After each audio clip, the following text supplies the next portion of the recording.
మనం జీవించాలి అంటే ఆహారం భుజించాలి. అంటే బ్రతకాలి అంటే తినాలి. అలాగని తినటం కోసం బ్రతకూడదు.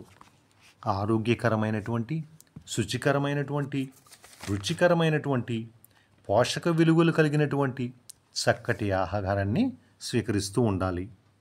మన నిత్య జీవితంలో ఏమి తినాలన్నా, టిఫిన్ తినాలన్నా, భోజనం వండుకోవాలన్నా అంటే కూరలు వండుకోవాలన్నా, పిండి వంటలు చేసుకోవాలన్నా, లేకపోతే ఈ అప్పడాలు వడియాలు వంటివి వేయించుకోవాలన్నా, లేకపోతే స్నాక్స్కి బజ్జీలు పుణుకులు వంటివి తినాలన్నా అత్యంత ముఖ్యమైనవి వంట నూనెలుగా చెప్పుకోవచ్చు. నూనె లేకుండా ఏ వంట కుదరదు. ఆఖరికి పోపు పెట్టాలన్నా కూడా కాస్త నూనె చుక్క కావాల్సిందే. పురాతన కాలం నుంచి కూడా నూనె లేకుండా సాంప్రదాయ వంటలు చేయటం అసాధ్యం. మనం వంటకు ఉపయోగించే నూనెల్లో గానుగులో ఆడించేటువంటి పప్పు నూనె కానివ్వండి, నువ్వుల నూనె కానివ్వండి, లేకపోతే వేరుశనగ నూనె కానివ్వండి, రైస్ బ్రాన్ ఆయిల్ కానివ్వండి, సన్ఫ్లవర్ ఆయిల్, పామ్ ఆయిల్, ఇటువంటి వాటిని మనం ఎక్కువగా నిత్య జీవితంలో వాడుతూ ఉంటాం. కొందరు రిఫైన్డ్ ఆయిల్స్ వాడుతూ ఉంటారు.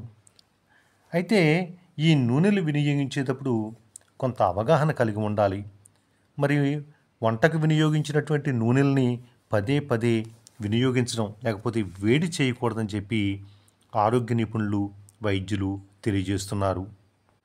మనం వాడిన నూనెలో కొద్దిగా మిగిలితే మళ్ళీ దాన్ని కొంచెం జాగ్రత్త పెట్టి అయితే మరలా దానిలో కొద్దిగా నూనె పోసి అవసరాలకు వినియోగిస్తూ ఉంటాం.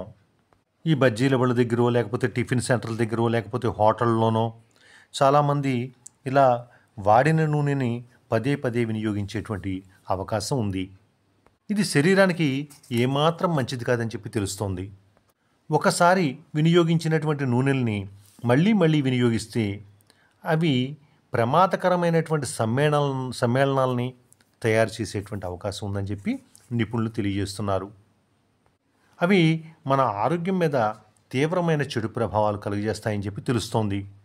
ఒకసారి వంటకు వినియోగించిన తర్వాత నూనె ఏదైనా కొద్దో గొప్ప మిగిలితే పడేయటమే మంచిది, వినియోగించకుండా ఉండటమే మంచిది.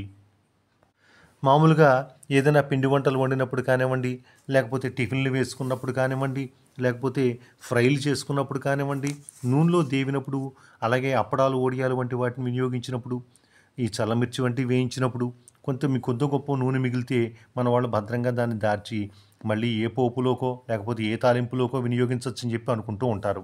ఇలా చేయటం వల్ల ఆరోగ్యానికి చాలా నష్టం వాటిల్లే అవకాశం ఉందని చెప్పి నిపుణులు తెలియజేస్తున్నారు. మనం వినియోగించే వంట నూనెలకి ఒక స్మోక్ పాయింట్ ఉంటుంది. అంత ఉష్ణోగ్రతకు మాత్రమే అది మన ఆరోగ్యానికి మేలు చేస్తూ ఉంటుంది. ఆ ఉష్ణోగ్రతను దాటి వేడి చేసిన అటువంటి ఆహారాన్ని భుజిస్తే దానివల్ల మంచి కంటే చెడే ఎక్కువ కలిగేటువంటి అవకాశం